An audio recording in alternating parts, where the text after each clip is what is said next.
Hi, everyone. Welcome to Entrepreneurship by Design with Dr. C. I'm so glad you're here with us because we have an amazing guest today, Robin Wycherley. Robin is an interior architect and founder of E2 Design, a commercial interior design company in Finland. Originally from the UK, he qualified as an architect and worked for 4 years before moving to Finland. He established his own design company where he had fun designing workplaces for leading global corporations. He attracted amazing clients to his boutique agency despite its tiny size. He describes his company as a lifestyle business, one that has grown to be the right size and shape to suit his personal goals. It has remained small enough that he has been able to control his time, to be present with his kids, and as they've grown into their teens, and enjoy nature and fresh air. Yet it also packs a punch and is able to support his lifestyle.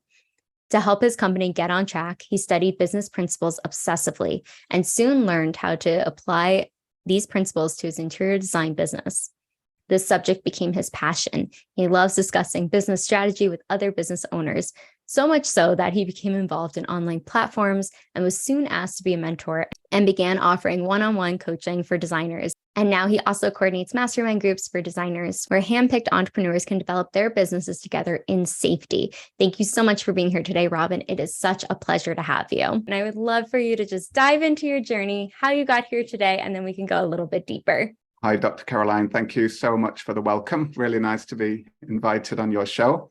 And I'm looking forward to telling you a little bit about my journey. Absolutely. And I'm excited to hear because I know you're in more than one industry, but I would love to know really what was that journey like even getting here today? What were those initial steps in becoming an entrepreneur? Yes. So I suppose my story is quite typical in that I have been, in a way, sort of forced to change the direction of my business and life by circumstances. So basically, my background is that I'm British and I studied as an architect in Britain and worked there for a few years. But then in 2003, so already 20 years ago, I made the move to Helsinki in Finland with my wife. And this has been home ever since.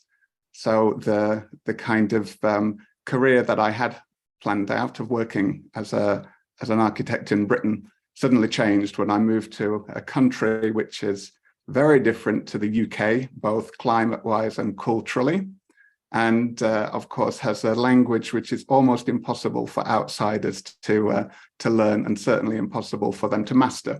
So that decision has kind of shaped my journey, should we say, physically and in every other dimension. So after moving to Finland, of course, my first step was to try and get work in architects' offices, and this proved very difficult to do because I had very different background and the training is very different in the UK compared to Finland. But after a while, I realized I could work as a freelancer and help out different architectural and interior design companies. So for the first few years that I was here, I did exactly that. And that was quite an interesting way to get to know people, learn the lie of the land here, and find out about the industry. After a while, I started to work at the most famous interior architect agency in Finland, also as a freelancer. And it was there that I sort of made the mental switch from designing buildings to designing interiors. And this change came in around 2008. And actually at that point, there was a recession which hit hard here. So all the new buildings that the architect companies were working on, they suddenly were drawn to a close basically overnight, and those projects were shut down and all new buildings stopped. So I thought that actually moving to work on interiors would be a smart move, because why not make the use of the buildings that we already have, especially when there seemed to be a lot of empty space in the commercial sector here. So that was a kind of turning point for me. And so from 2008 onwards, I've been focusing on designing the interiors of buildings and always in the office sector. And I've been able to build up a small company, which has suited me down to the ground. And we can talk about that a little bit later, the form of the company. And we've been able to find some fantastic clients here in Finland who are the kind of local affiliates of huge global corporations who needed office designs locally here. So I have had this role working both for the local leaders of these organizations, but then also the global teams that are responsible for those projects. So it's been quite an international role. I love that. That's so amazing how sometimes we go down a road, but then things completely shift and churn based off of the economy where we're living. We have to really adjust. And I feel like that's what entrepreneurship is. You have to adjust to things. And I love that it started from the outside and worked its way in of being able to do the architecture. That's actually what I really wanted to go to school for back in the day. But I love that you worked it with the interior aspect. And I know you do really focus in on boutique agencies. How did you manage to attract the amazing clients you do have for your boutique agency, despite its small size? Yes, that's a very good question. And I think that this is probably, I remember earlier we were discussing the possibility of having some sort of key takeaways from my journey. And I think if I had to distill it into one kind of punchline, this would probably be it. And that's about turning apparent weaknesses into your strengths. And this is something that I think I probably read about first when I was learning about one of my heroes, Arnold Schwarzenegger, and his incredible journey. I haven't actually seen it yet, but I think there's a new documentary just out on Netflix now. So that's something we all need to check out. But his autobiography shows that throughout his life, he's come across these situations where he's been some kind of an outsider or had some sort of perceived weakness. And in a very clever way, he's managed to turn that weakness or apparent weakness into his strength. And of course, has achieved incredible success in several different fields as a result of that. Yeah. And I think the sweetest story that comes from that was when he was first starting out in America, and he was trying to get work as an actor and was struggling to make ends meet. So with his bodybuilding mates, they decided to set up a construction company, and they found it very hard to get work because they were outsiders, having moved from Europe, being immigrants from Europe. Yeah. And they decided actually that this could be their USP, and they set up the company with the tagline that they were the experts in European marble. And so suddenly in Hollywood, they became the biggest or the best company to supply marble patios and what have you to wealthy folk in Hollywood. So I think that was one of those stories which sort of I found sort of harmonized with my situation in some way. And I realized that even though I had different skill set to the local architects, I didn't have the connections they had, I didn't have the language skills that they have. But I figured that actually what I did have, being an outsider and being a sort of international person in Helsinki, was the ability to connect on a sort of cultural level with the leaders in global real estate who were responsible for the office projects here for these companies. So I sort of took on this ambassadorial role between the Finnish local offices and the global leaders who were running these projects and still do to this day. And of course, this is a position which I'm kind of unique or have a unique perspective on, and having knowledge of both British and international office design, but also it's incredibly rewarding role to be in, where I get to meet these interesting leaders from overseas and be their foot on the ground in Finland. So that's amazing. And I love that it didn't stop you from being able to build your business, and understanding too that there might have been a language barrier in the beginning, but using your skill sets to be able to connect in other capacities and be that bridge for Finland to other countries too, because of your experience. And I think that just speaks volumes too, of being able to understand what we bring to the table and the value sets and just the principles of what we know and how we can apply what we know. And what are some of the key principles that you learned and applied to your interior design business? Yes, so I suppose the the difficulties that I've had, or the challenges I've had on the way, are quite classic for small businesses generally, and probably not so unique for designers.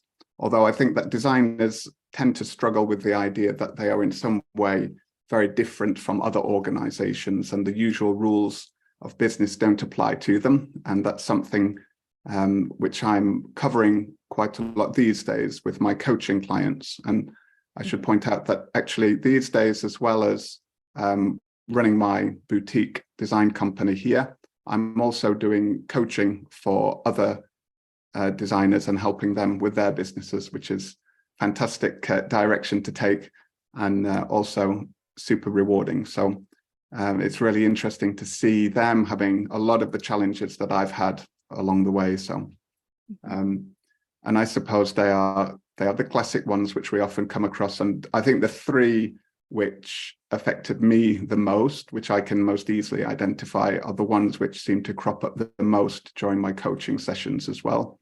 And I think the first one is all about being able to allocate your time and attention to developing your business. And this is probably something that you experience many times when you're discussing small businesses with your followers. It's very typical for designers to be completely inundated with work, trying to handle every aspect of their business themselves, and running around fighting fires and having no time just to step back, take an aerial view of what they're doing and why and where they're trying to go. So I think this sort of time and attention is the biggest challenge for me on the way. And I suppose that leads to the second challenge I've had, which is about trying to create processes in my business. And this is something which, as designers, at least when I studied, there was absolutely no mention of. We weren't taught business basics. And so for us, it always seemed to be that we thought the design business was special. And this is something I come across a lot. So as we know now that every business has the same basic components of marketing, sales, admin, finance, and of course, fulfillment of delivering what we promise to deliver to our customers. And I think most designers who run their own small business, they're inundated with all of those elements and juggling them all and have no real systems in place to deal with them. So taking time to recognize that those functions in your business all exist and they're all cogs in a wheel, and that they can all be built into processes which are repeated is essential. And of course, it's necessary if you ever want anyone to help you with your business and try and extract yourself from some of those roles.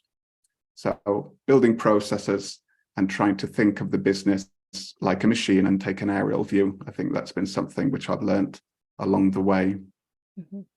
And I suppose it's probably a Tim Ferriss line, who I'm a big fan of, the idea of trying to eliminate, automate, and delegate your tasks, and in that process, so trying to eliminate things which come your way altogether, as what would happen if you just totally take that out of your business.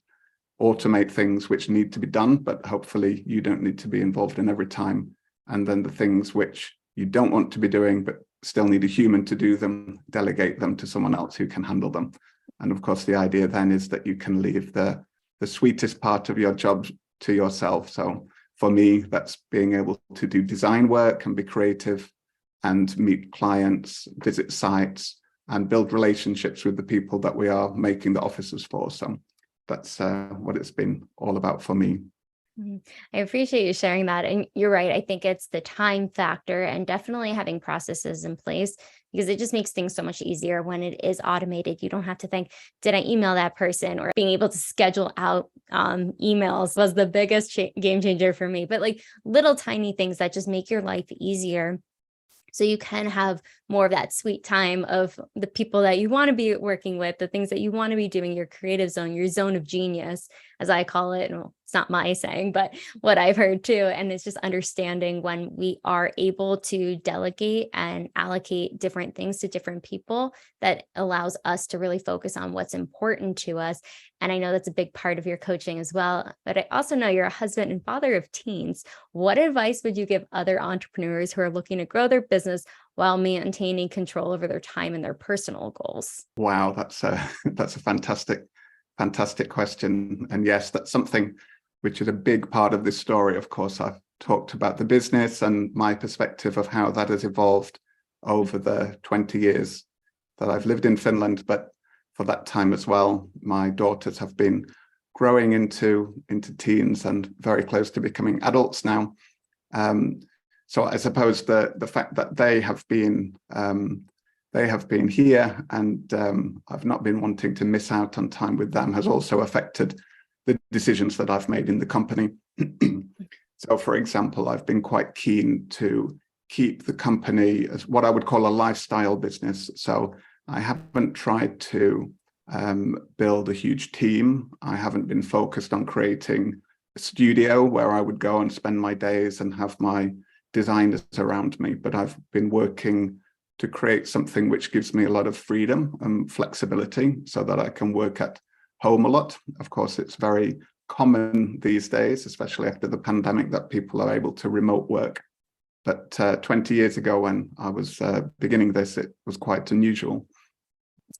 So all the time that I've been building the business, I've been having days where I go and sit together and work with the people that I work with, my little team.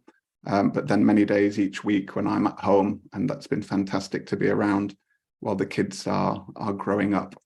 So basically, I think a lot of the decisions in the business have been made with that flexibility and freedom in mind. And it's something that I come up against or come across with my coaching clients as well, that quite often they don't want just to grow a company for the sake of growing it and to get bigger. And often they're quite afraid of that idea of having a lot of people depending on them and having to manage a lot of people, because then they are probably losing the freedom, which was the point of them being an entrepreneur in the first place. So. Right. Yeah, that's a very good point too, because I think that quality time, it's what we value, what we prioritize. But you're right. Once the pandemic hit, more people were working from home. And I mean, I was doing that a couple of years prior, and it sounds like you were too, but I think it gives context to how important it is to do what resonates and aligns with us, and not creating this big business just for whatever the reasons may be, but really what is true to you and why you're building a business, like the time freedom, the financial freedom, and being able to have just that small team that works for you in that capacity. And you can still serve your clients in the way you want to and have the strategies in place, but you also have that time to spend with your loved ones. And I think that's why a lot of people do it. Everyone's reasons are different, but I think it's being able to have that connection and be present, especially when they're little and they're growing up. You want to be there. And I'm sure they Absolutely. want you there too. Most of the time, yes. Most of the time. They're teens now. Yeah. Exactly. It's a little yeah. different. And Exactly. just even with, I know you do a lot of coaching and mentoring. How did you develop your expertise in business strategy and become involved in the online platforms and mentoring? Because I know you said originally in 20 years ago, Yes. it was more in person. Good question. Yes. So I suppose my journey has been one of learning about business all the time. And of course, that's a process that never stops. Yeah. And I got interested in this before it was a trendy thing to be interested in, and entrepreneurship wasn't what it is today and wasn't accessible in the same way as it is today. And of course, in those days, we didn't have YouTube to be learning from and all these free resources. So I used to read, basically. So I got into reading business books and have never broken that habit. So business has become a passion of mine. I've been involved in entrepreneurial groups here, both physically and online, and chatting about people's companies and brainstorming ways for them to evolve has been, a real passion of mine. So now when I get to do that with other designers, that's something that I'm absolutely loving doing at the moment. I love that. And just even speaking of books, because I think that's a huge part of just development and understanding and learning outside of everything that's available online. What is maybe two books recently that you've read that, or even in the past, that have been so beneficial to your process, or maybe you learned something new that you didn't know before? Yes, that's a good question. Well, we were mentioning, or I was mentioning Arnold Schwarzenegger earlier, so let's say his autobiography is a great one. I suppose one of the first books that I read related to business would have been The 4-Hour Work Week, something that maybe many of your viewers and followers are familiar with. Now a classic. Then it was brand new, and these were very new ideas. So that one holds an important place for me. But then, so I think the one book which I would probably recommend, which distills all of the other information that I've ever come across related to business into one volume, would be this one that I have handy here, The Personal MBA by Josh Kaufman. It's a book which is absolutely packed with value, and you could just read that constantly, forever, as far as I'm concerned. Awesome. Well, now another one to add to my list, because I haven't heard of that one yet. I do read a lot, but now it's a new one to add. And I love that you do utilize different tools, different resources. And I think that's what it's about, figuring out what works best for us and what's going to really elevate our mindsets, that we're going to be able to help and give back, especially when you're coaching too, because the more we coach, the more we learn, but then it makes us dig a little bit deeper too, I think, in my experience of coaching. But can you share some insights on how participating in mastermind groups can help designers and entrepreneurs develop their business in a safe and supportive environment? Wonderful question. Yes. And mastermind groups is something that I've really enjoyed being part of recently, and have valued or gained benefit from myself tremendously.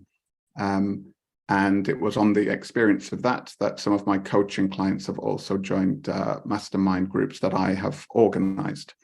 And I think the benefit is on many levels. On a very fundamental level, just the idea that there's some time in your diary blocked to talk about your business and develop your business. And the format of these groups, normally we have them in two separate formats. Either we have a hot seat format, where each week it's one person's turn to talk about one particular issue or challenge that they're having, and everybody else to give them the benefit of their experience on that subject. Or then we divide the time equally between everybody, and we have a kind of mini hot seat where we just spend a few minutes for each person to give one kind of very quick snapshot to the challenge they're having and get some quick feedback or tips or pointers from the other members of the group. And both those formats have the same benefit in that just by time blocking effectively an hour per week to actually be able to talk about your business and think about these things and prepare a little bit for these mastermind sessions, that in itself is really valuable, because some of the designers that I talk to, they don't even have that time to think about business development at all.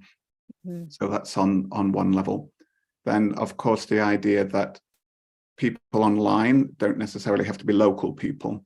And something which I've come across with designers especially is that we often have colleagues around us, friends around us, our own kind of clique of people that we can turn to for support for a certain degree. And we see those people at events, and maybe we've studied with them or what have you. But those people are not necessarily ones that we're able to open up to. And we aren't necessarily able to be vulnerable with that group, because maybe they're too close to us, and we are quite concerned about our image perhaps. And so the fact that they're strangers and they are quite far from your geographical area means that it's a kind of safe place to be able to open up. And it's much more easy to be vulnerable with designers if they're from a totally different background, totally different city, or even different country, than it is the people who we are close to and who are kind of colleagues and possibly competitors as well. So, yes, absolutely. And I think masterminds are so important. I've been a part of a few, and some have been in person, some have been online. And it really does create such a beautiful environment where you feel like you can openly talk about it, because sometimes your immediate circle of friends, family might not fully understand. They want to be supportive in the way they can be, but having people that have an objective opinion about it and being able to help you strategize of like, well, have you tried this? Or have you looked at it from this angle? And having that supportive spot, safe space, but also the hot seat. I love that idea too. I've heard it from so many different people, and I've been a part of a mastermind like that as well. But it puts you on the spot to really look a little bit deeper at your business and make it better. And that's the point of these masterminds in all capacities. And I love what you're doing too. And being a part of it, it just helps everybody's growth too, because what you learn from those masterminds, you can take back to your coaching and your mentoring to help more people. And it just is that ripple effect. And it's a beautiful Exactly. Yeah, really nice sort of feedback loop as far as that goes. Mm-hmm. Something else which has been really valuable from the Mastermind group is the idea that we also make commitments. So by committing to some small step or some small amount of progress before the next session means that we can hold each other accountable. And this is gives a real onus on us to actually put some effort before the next session. So accountability, I think, is another great benefit. Yes, absolutely. And especially even with coaching too, having that accountability to set a goal and know somebody's going to be holding you accountable to that goal, whatever that may be. And, I know that a lot of times people have that challenge with building a business, the strategy. You mentioned that, especially with your design individuals that you work with and the groups. And I'm curious, what are some of the most common challenges that designers face when it comes to business strategy, and how do you help them overcome those challenges? Yes, very nice question. So I think all the challenges that I was discussing earlier about trying to create processes in our business and make time. Another big point is that quite often the people I work with, they've never really developed some kind of vision for what they're trying to achieve. They know they want to be designers, they love the process, but they don't quite know what they're aiming to get to. And of course, without some sort of target, it's impossible to know what steps we should be taking. And so in my coaching, that's something that we tried to develop. So normally I do 3-month coaching packages. And in the first month, we call the first month discovery. So we learn all about where they are right now and do some analysis of their current business and understand their products and their clients and their strengths and what have you. Then the second month is all about the vision, creating a really powerful idea of where they want to be in the future in their business, but also personal life and what have you, so that they can really understand what it is that they're trying to achieve. And then the third month, of course, you probably guessed already, is all about the strategy of trying to figure out what the steps are and the process is going to be from getting where they are now to where they want to be and mapping that out. So at the end of the coaching season, they have a kind of plan in hand, ready to know how to move forward. So that's the target each time. I love that. I love the breakdown too, because it's very crystal clear of this is like the discovery, then you move into the vision, then the strategy, and it flows, because once you have those foundational pieces, that's where things can happen. And definitely what you're mentioning too, the challenges with that strategy and the process, because the process is so important, but you can't have the process until you have the vision and know what you're doing and those processes in place. Exactly, yeah. And I know we were kind of touched on it, but I know it's a huge part of the lifestyle business and what you've created for yourself and others. How do you balance your role as an architect and a business owner, being able to have your small boutique and coaching and everything else you do? Yes, I'm not exactly sure. I suppose having made a nice little team around me and having really good people who are supporting me helps a lot. Mm-hmm. And the fact that we've worked hard to develop processes so that quite a lot of the business runs like clockwork and kind of runs in the background. And I've also empowered the people that are working with me that they are able to edit those processes and create new ones so that they are actually involved in developing the business itself. So the whole process is kind of self-perpetuating in that way. And then, of course, carving out time for these activities. So really designating certain days of the week for certain activities and being ruthless about protecting that time. So certain days are for marketing, certain days are for business development, and certain days of coaching. So that's the way that this simple guy sort of divides up his week. Well, it's very organized, I would say, of being able to understand what is important and having strategies in place. So what are some of the effective strategies for creating a lifestyle business that aligns with your personal goals, but supports your ideal lifestyle and desired lifestyle based off of marking out time for each thing, but to go a little bit deeper? I think it's being very clear about what you're trying to achieve and always using that as a benchmark when it comes to your decision making on the way. I think designers are very anxious to please their clients, and we are always very eager to say yes to projects that come our way. Everything seems like a wonderful opportunity, and we can really imagine how it would be a great project to be involved in. But not every project is actually in our sweet spot. And for many projects, it would take an awful lot of learning to get involved. So really understanding who our clients are, who we offer the best value to, and who we can serve the best, and exactly what those projects are is really important.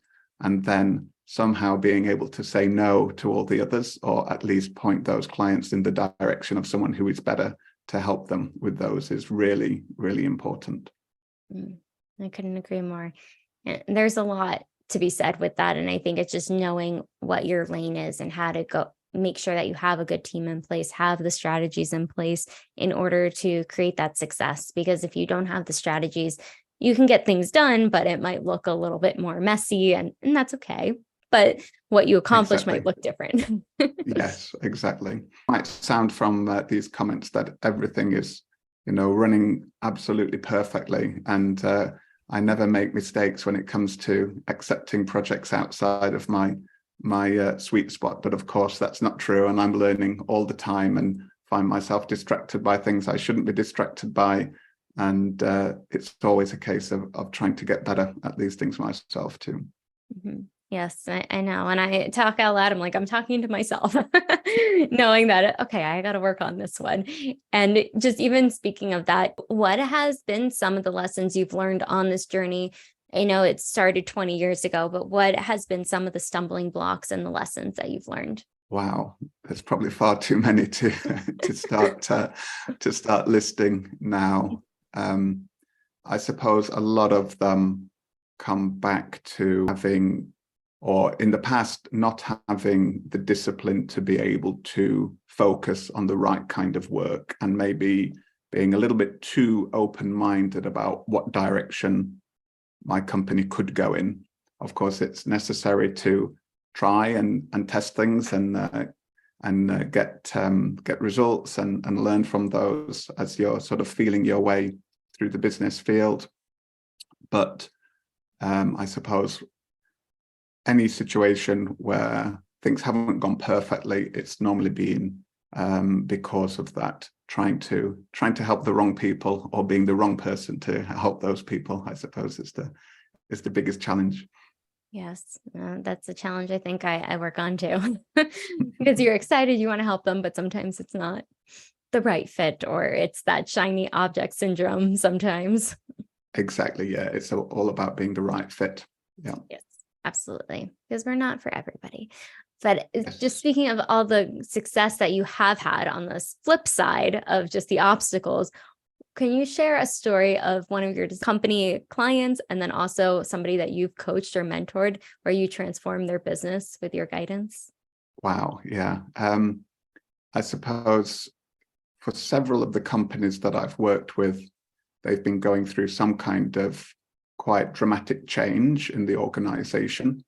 So many people would expect an interior designer who focuses on office design to be focused mainly on the materials and the colors and where the furniture goes and these things. But actually, we're involved at more of a strategic level of helping companies to decide what premises to take and where to move to, and these kind of decisions. And those are often the most rewarding projects where our ideas and our early work with them can really affect the direction and the results in a major way.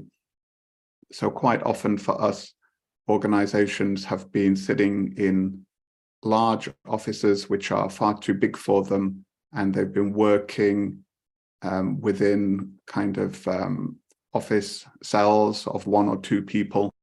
And for those people, there hasn't been much community in their work day, just because the buildings don't really allow for it. So maybe their organization has been very fragmented, where they have many different cafeterias on different levels of the building, for example, and you would never really meet many of your colleagues.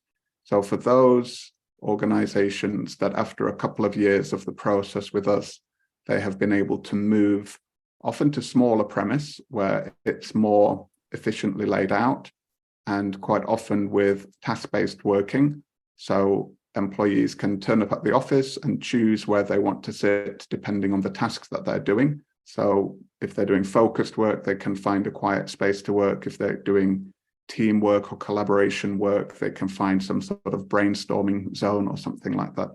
So creating task-based offices for these companies, and because they're quite often a much smaller footprint, it means that the company can move to a much better location. So one where there's better public transport or retail, or maybe even in the city centre or something like that. So for those companies, it's an incredibly rewarding experience to go to visit them and see them after they've been through this kind of change, and their employees are super happy with the result. So it's always nice to make those visits. And quite often, if I have new clients who are considering working with me, I try to organize a visit to one of these offices so they can see the results for themselves and hear from the very satisfied former clients of ours. It's amazing. And what a great example too of the work you do with your design clients. And I'm curious, with the coaching and the mentor, what does that look like for just the guidance that you have provided, more on the coaching side of things? When I began coaching, I was thinking it could be at quite a sort of tactical level that I would be helping people. Mm-hmm. And quite often it's felt like that in our coaching sessions, that it's talking about how they can organize their time and things they could focus on and different ways to market, and analyzing what their product is and how to refine that. So it's felt quite tactical. But then when they complete a client feedback form for me, I realize how emotional actually the experience has been for them. And the fact that prior to this, they've not really had people to talk to who have been able to kind of relate in the same way to their situation. So it's actually been quite an emotional response I've received, which of course is really, really uplifting and really touching for me. Yes, absolutely. Because you do have that perspective of being in that world where a lot of coaches might not be in that world or have those experiences, but your experience makes it so unique in your approach to being able to help your clients in the coaching capacity. And with just everything that you have learned and grown from just the entrepreneurial journey, what have been some of the tools that you've used to build your business so people listening, they can maybe start using those resources as well? I know you gave resources on books, but more on the tech side. So on the tech side, maybe I'll not try and create a huge list of all the tech that I'm using, but one little gem has been lead pages, which is what I use for all of our websites. And one thing with designers is we really like to keep in control of the look and feel of our online image. So being able to easily edit and change my websites myself at the drop of a hat has been brilliant. And lead pages works really well for me for that one. And the area where it's strongest is that the way of collecting information from visitors and being able to give them tools and downloads is really easy to create with lead pages. So that's something that that I'm a big fan of. Yeah, well, good to know. I haven't heard about lead pages in a while. I like used a while ago when I first started, I did, but it's good to refresh my memory too. I'm curious because I know you've done so much and you have so much more you're going to do, but what are some of your future goals or aspirations you have for your business and your role as a mentor and coach in the design industry? I think when it comes to future goals, having an idea of what I want to do is really important. Also, having a clear idea of what I don't want to do is really important as well. So for me, sticking on the track of not trying to create an organization that's too heavy, but keep the agile setup that I've got, where we are just a few people, each with a very specific role, and each running very organized processes, is the way that I want to go, and continue doing that, and to be able to continue to satisfy the needs of global customers who are in Finland. It's a really rewarding process, and of course, the more we do, the more repeat work we get, and that's always very enjoyable. So continue to do that, and always have time for designing is really important for me. And then I would really like to build the coaching side of the business a little bit more. Obviously, not so that it becomes fills my calendar too much, but it is something which is very refreshing to do. And of course, with the mastermind groups, it means that there's an efficiency there, so I get to meet more people in a shorter time. So also grow that side of my business. Awesome. And with that in mind, I have a separate website for that part. And for the design company, my design company, itudesign.com. Actually, itu is a funny word. Quite often people mistake this for being ITU design, but the word is actually itu design, spelled ITU. And it means a sprout or a new bud in the Finnish language. And so it kind of resonates with the idea of being able to bring new ideas and develop those ideas and grow them with our customers. So itudesign.com is my design business. But then my coaching, I run through a website, which is optimizeyourdesignbusiness.com. So optimize with a Z, optimizeyourdesignbusiness.com. So people can find out more about that side of my profession or my services through the website there, if they're interested. I appreciate you sharing that. And I'm curious too, with your journey, what would you say are your top 2 tips for entrepreneurs that are starting out or even in the midst of it that have been really beneficial for you? I think the biggest tip is to always take time away from your business and try and get an aerial view. So step away and try and look down from a bird's eye perspective as frequently as you can. And for me, that's usually the easiest when I'm not actually at work. So doing sport, getting outside, going running or out on my bike is the best place for me to get lost in my thoughts about work and to have a fresh perspective. So that would be my number 1 tip, that the most progress I think I've made during these last 20 years has probably been out in nature rather than sitting behind my desk in an office.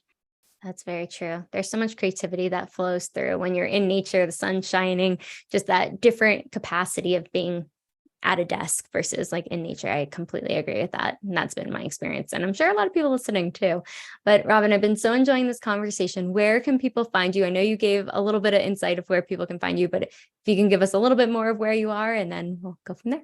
Yes. So people can look me up on Facebook, of course, but also on LinkedIn. And I'm very easy to find on both of those. And on my website, if anybody's interested to learn more about the coaching side or the mastermind group side, they can visit optimizeyourdesignbusiness.com, and or then just ping me on Facebook Messenger or on LinkedIn, and I'll be very happy to hear from any of your followers. Awesome. Well, thank you so much, Robin, for coming on and just sharing all your insights in the design world, coaching, business strategy, everything else that you shared today. It's been so beneficial, I'm sure, for everybody listening. Me too. I've always learned something new. But thank you again for coming on and just sharing your journey with us today. Thank you so much for the welcome. Absolutely. Make sure to like, subscribe, comment below. What was the biggest takeaway from Robin today? I'm sure he would love to see that comment, and we will see you on the next episode.